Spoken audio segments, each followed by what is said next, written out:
بسم اللہ الرحمن الرحیم۔ طوفان گزرنے کے بعد جب کشتی جودی پہاڑ پر رکی تو اس میں سے 80 افراد اترے۔ اس بارے میں حضرت عبداللہ بن عباس رضی اللہ تعالیٰ عنہ سے روایت ہے کہ طوفان نوح گزرنے کے بعد 80 افراد کشتی سے اترے۔ انہوں نے اور ان کی اولاد نے زمین کو نئے سرے سے آباد کیا۔ وہی لوگ طوفان گزرنے کے بعد اس دنیا کے باشندے تھے۔ حضرت امام ابن عساکر اپنی کتاب تاریخ دمشق لابن عساکر میں لکھتے ہیں کہ حضرت آدم علیہ السلام کے دنیا میں تشریف لانے سے لے کر اب تک 9288 سال گزر چکے ہیں، اور حضرت نوح علیہ السلام اور حضرت موسیٰ علیہ السلام کے درمیانی وقفہ 1907 سال ہے۔ حضرت آدم اور حضرت نوح کے درمیان 1142 سال کا فرق ہے، یعنی حضرت آدم کی وفات کے تقریباً 1420 سال بعد طوفان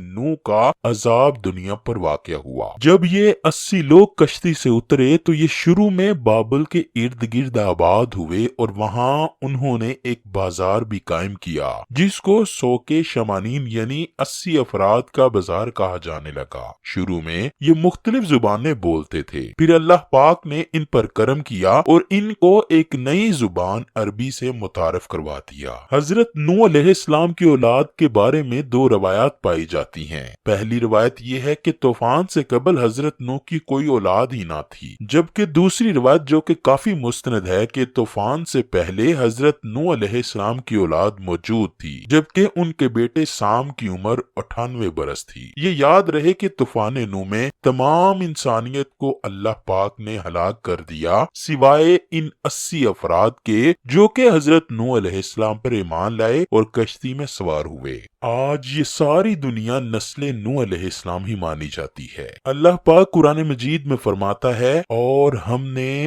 اس کو اور اس کی اولاد کو باقی رکھا۔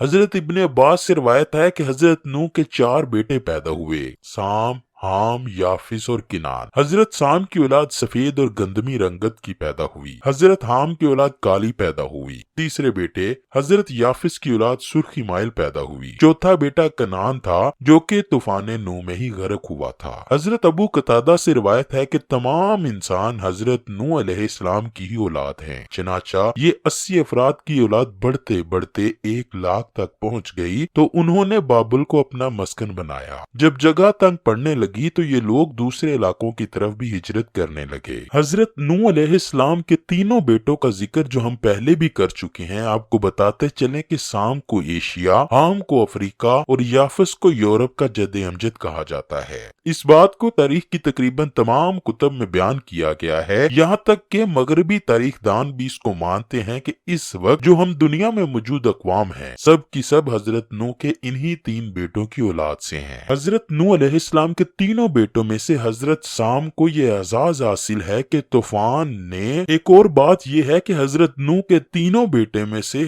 مزے کی بات یہ ہے کہ حضرت نوح علیہ السلام کے تینوں بیٹوں میں سے حضرت سام کو یہ اعزاز حاصل ہے کہ طوفان گزرنے کے بعد آنے والے تمام انبیاء انہی کی نسل سے تھے۔ آئیے دوستو، سب سے پہلے حضرت نوح علیہ السلام کے بیٹے حضرت سام کی اولاد کا ذکر کرتے ہیں۔ حضرت سام کے بیٹوں کی تعداد تاریخ کی کتابوں میں متفقہ علیہ 11 بیان کی گئی ہے، جن کے نام الام، کہتان، اسور، عاد، اتبا، ارفکس، نود، کے، یود، ارشد اور ارام بیان کیے گئے ہیں۔ ان میں سے ارام کے 4 بیٹے تھے جن کے نام اوس، جتر، ہول اور ہس تھے۔ جتر کے بیٹے کا نام سمود تھا، یہی حضرت صالح علیہ السلام تھے اور آپ قوم عاد کے پیغمبر ہوئے۔ اوس کے 2 بیٹے تھے، ان میں سے ایک کا نام عاد اور دوسرے کا نام ابیل تھا۔ عاد سے ہی قوم عاد وجود میں آئی۔ ابیل کے بیٹے یسرب نے ایک بستی آباد کی جو اس کے نام کی مناسبت سے یسرب مشہور ہوئی، لیکن جب نبی مکرم حضرت محمد صلی اللہ